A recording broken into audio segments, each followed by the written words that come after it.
kalau kita mencari Tuhan setiap hari, mengisi hati dan pikiran kita dengan kebenaran firman Tuhan, maka kita akan lebih mudah mengenal kehendak Tuhan.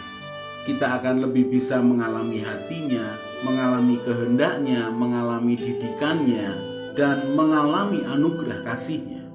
Apalagi kalau kita memperkatakan dan melakukan firman Tuhan setiap hari, maka roh kita penuh dengan pengertian akan firman Tuhan, dan jiwa kita akan sehat, karena mental, pikiran, perasaan, dan kehendak kita penuh dengan kebijakan Tuhan. Mari kita merenungkan dan melakukan firman Tuhan setiap hari, supaya hidup kita sejalan dengan kehendak Tuhan, dan hidup kita memuliakan nama Tuhan.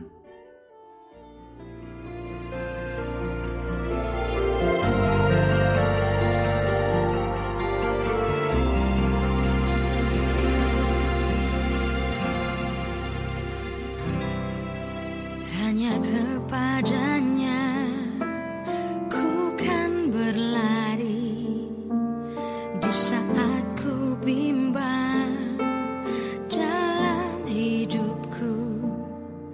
Yang aku percaya dalam hadiratnya ada kekuatan yang baru. Walau ku melangkah dalam tekanan, badai pencobaan datang menghadang.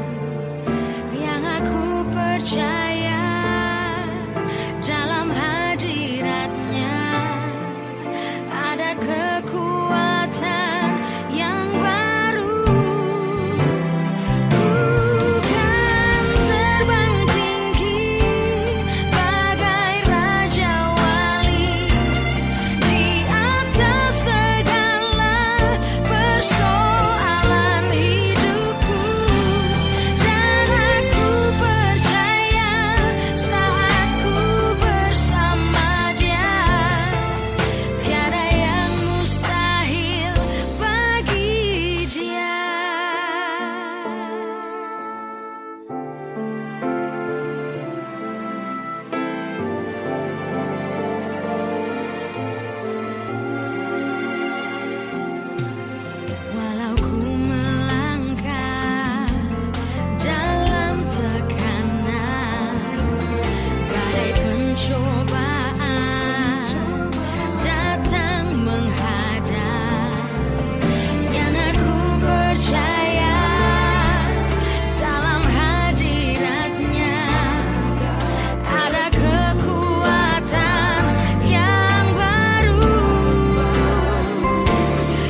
Imamat 25 ayat 17 dan 18. Janganlah kamu merugikan satu sama lain, tetapi engkau harus takut akan Allahmu, sebab Akulah Tuhan Allahmu. Demikianlah kamu harus melakukan ketetapanku dan tetap berpegang pada peraturanku serta melakukannya. Maka kamu akan diam di tanahmu dengan aman tenteram.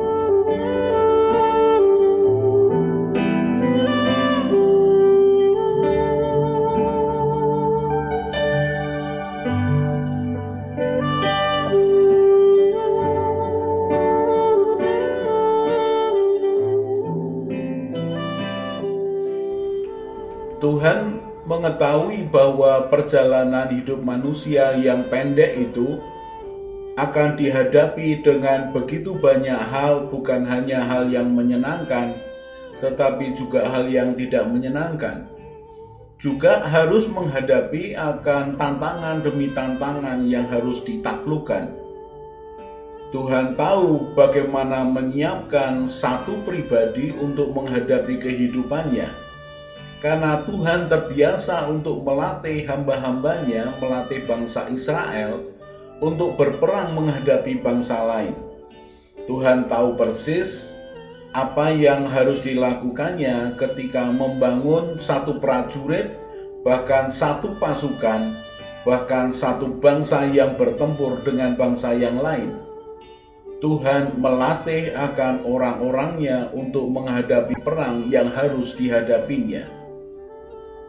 Kita akan belajar bagaimana Tuhan menyiapkan Daud bahkan jauh sebelum dia menjadi raja. Tuhan melatih Daud untuk berperang. Tuhan memberikan keterampilan demi keterampilan kepada Daud muda ini untuk kemudian suatu kali akan menjadi raja Israel. Daud tidak menyadari bahwa satu dua hal yang dilakukan sebagai bagian dari tanggung jawab pekerjaannya menjagai akan kambing domba ayahnya adalah bagian dari persiapan Tuhan untuk dia diperhadapkan dengan pertempuran atau peperangan yang sesungguhnya. Yang Daud lakukan adalah dia menggembalakan kambing domba dengan segenap hati. Dia bertanggung jawab atas apa yang menjadi tugasnya. Dia juga mencari Tuhan dan membuat mazmur karena dia tahu bahwa membangun hubungan pribadi dengan Tuhan adalah modal besar kehidupan. Daud terbiasa untuk menghabiskan akan masa-masa kesendiriannya dengan Tuhan di tengah-tengah padang penggembalaan yang sepi dan sendiri. Tetapi Daud tidak sendirian karena Daud sudah dipersiapkan Tuhan bahkan dari sejak lahirnya, juga dari masa mudanya. Mazmur 78 ayat yang ke-68 mulai. Tetapi ia memilih suku Yehuda, gunung Sion yang dikasihinya. Ia membangun tempat kudusnya setinggi langit, laksana bumi yang didasarkannya untuk selama-lamanya. Dipilihnya Daud hambanya, diambilnya dia dari antara kandang-kandang kambing domba, dari tempat domba-domba yang menyusui didatangkannya dia untuk menggembalakan Yakub umatnya dan Israel miliknya sendiri. Ia menggembalakan mereka dengan ketulusan hatinya dan menuntun mereka dengan kecakapan tangannya. Saya ulangi lagi Mazmur 78 ayat 70-72 yang mengatakan, dipilihnya Daud hambanya, diambilnya dia dari antara kandang-kandang kambing domba, dari tempat domba-domba yang menyusui didatangkannya dia untuk mengembalakan Yakub umatnya dan Israel miliknya sendiri. Daud sudah dipilih Tuhan untuk suatu kali menggembalakan akan umat pilihan Tuhan, bangsa Israel. Mazmur 78 ayat yang ke-72 dikatakan, Ia menggembalakan mereka dengan ketulusan hatinya. Daud belajar dari penggembalaan kambing domba milik ayahnya bahwa menggembalakan kambing domba harus dilakukan dengan segenap hati, harus dengan sepenuh jiwanya, sepenuh perasaannya. Dia harus melakukannya dengan ketulusan, karena kalau tidak tulus dia akan merasakan bahwa menggembalakan kambing domba itu adalah beban, adalah hal yang sulit untuk dilakukan.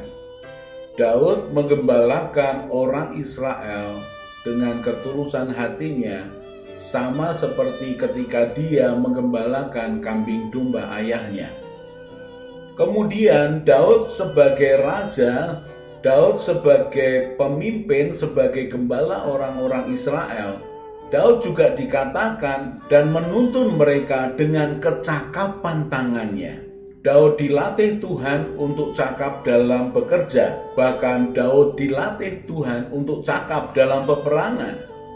Walaupun pada awalnya keterampilan untuk berperang itu adalah bagian dalam tanda petik yang biasa dilakukan oleh gembala domba yang dombanya diganggu oleh binatang-binatang lain. Dari awal ketika dia melihat ada beruang yang mengintai kambing domba gembalaannya, bahkan dia juga melihat ada singa yang mengintai untuk memangsa kambing dombanya. Dorongan untuk bertanggung jawab membuat dia berani melangkah untuk mengusir mereka.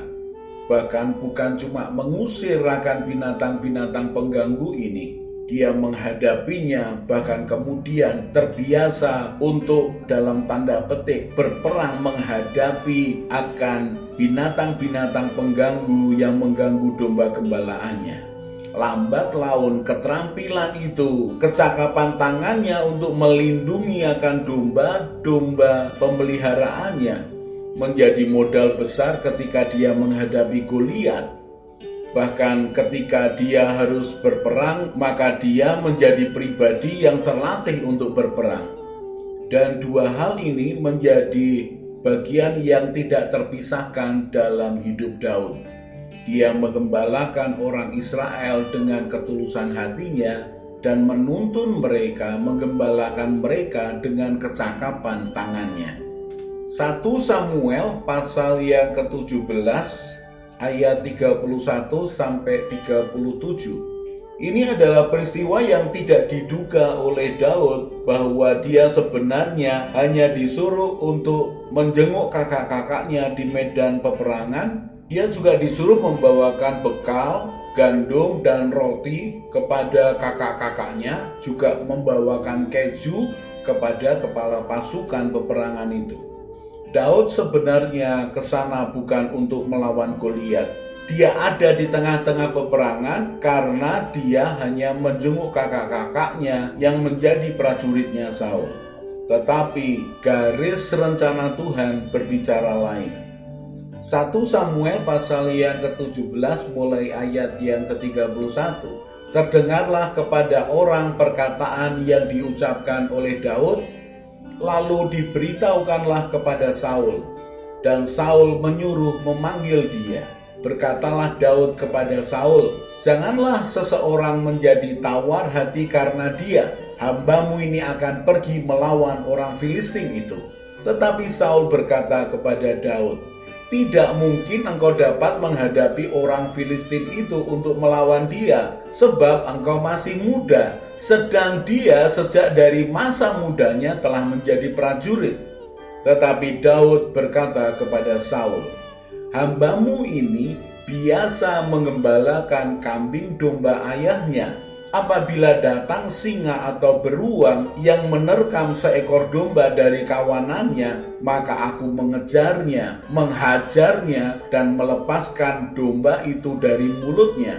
Kemudian apabila ia berdiri menyerang aku, maka aku menangkap janggutnya, lalu menghajarnya dan membunuhnya. Baik singa maupun beruang telah dihajar oleh hambamu ini, dan orang Filistin yang tidak bersunat itu Ia akan sama seperti salah satu daripada binatang itu, karena ia telah mencemooh barisan daripada Allah yang hidup. Pula kata Daud, Tuhan yang telah melepaskan aku dari cakar singa dan dari cakar beruang, Dia juga akan melepaskan aku dari tangan orang Filistin itu.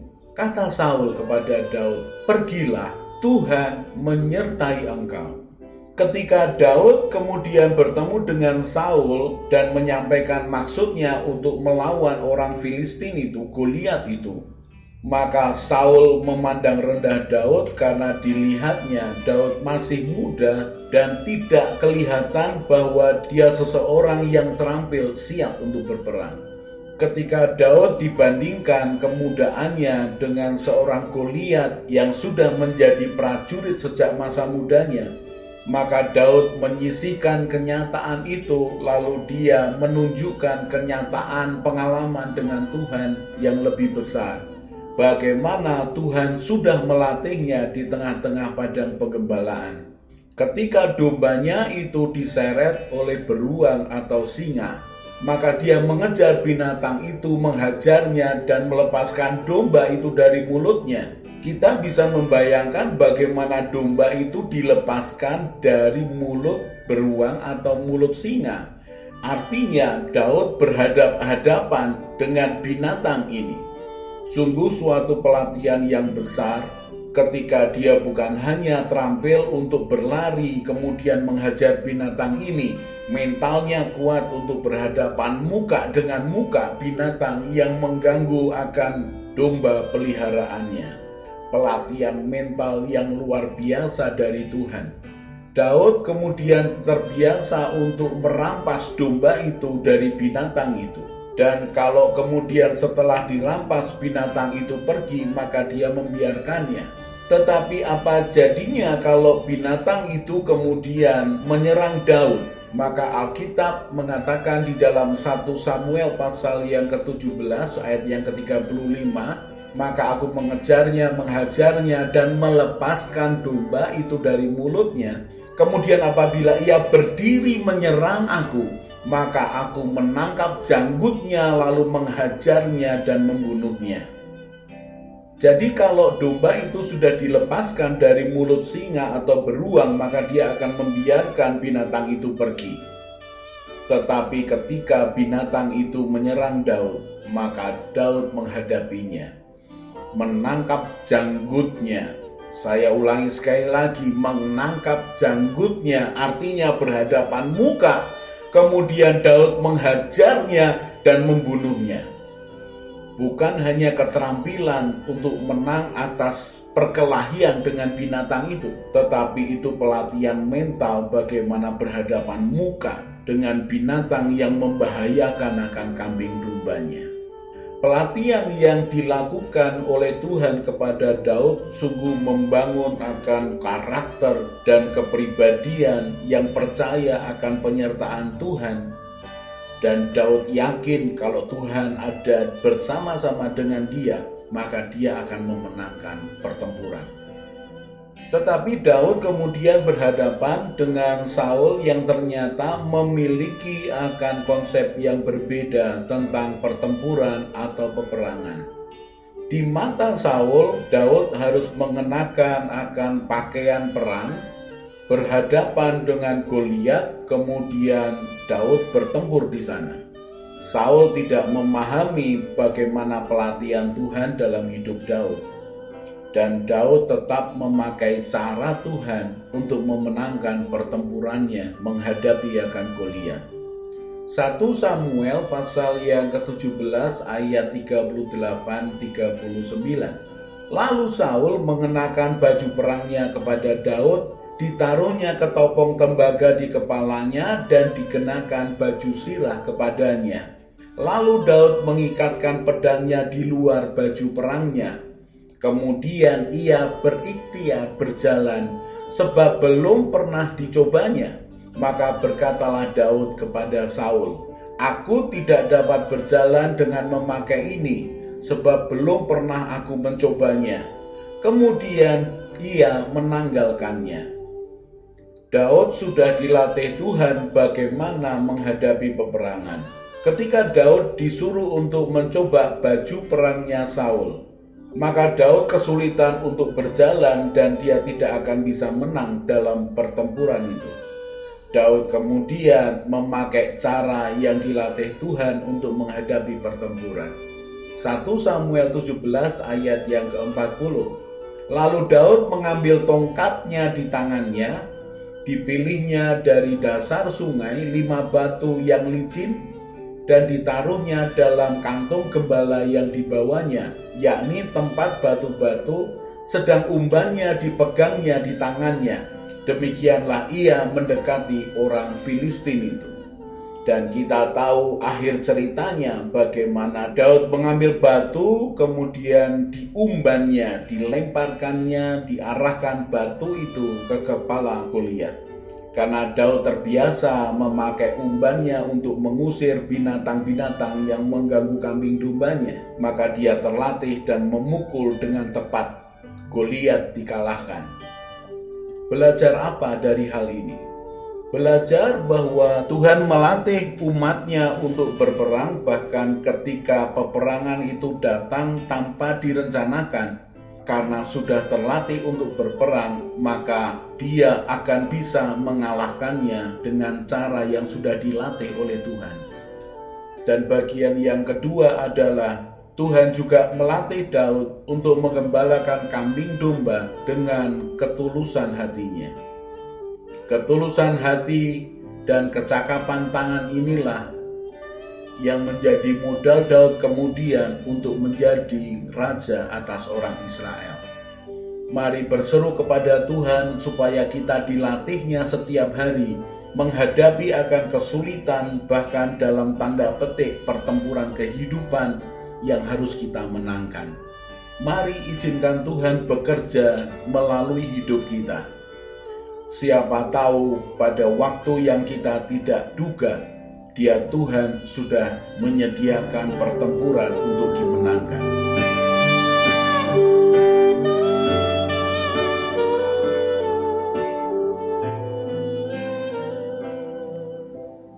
Sementara kita merenungkan firman Tuhan, kemudian hati dan pikiran kita penuh dengan beban masalah dan keinginan, maka masalah dan keinginan itu akan lebih kuat berbicara kepada kita, bukan kebenaran Tuhan yang berbicara kepada kita. Berbeda kalau hati kita tenang menginginkan Tuhan, pikiran kita penuh dengan kebenaran Tuhan, dan keinginan tidak mengendalikan kita, maka keadaan ini akan membuat kita mudah mendengar suara Tuhan dan mengerti kehendak Tuhan. Kalau kita merenungkan firman Tuhan setiap hari, maka Tuhanlah yang menjadi petunjuk jalan kehidupan kita. Mari kita berdoa. Tuhan Yesus, terima kasih untuk kebenaran firman-Mu. Tuhan Yesus, Engkaulah gembalaku yang baik. Buatlah hatiku selalu melekat kepadamu. Firman-Mu itu pelita bagi kakiku dan terang bagi jalanku. Bawalah aku menjalani hidup sesuai dengan rencana-Mu ya Tuhan. Amin. Saya Yosea Kristiono, Gembala Jemaat GKI Injil Keselamatan Semarang. Tetap percaya, tetap semangat. God bless.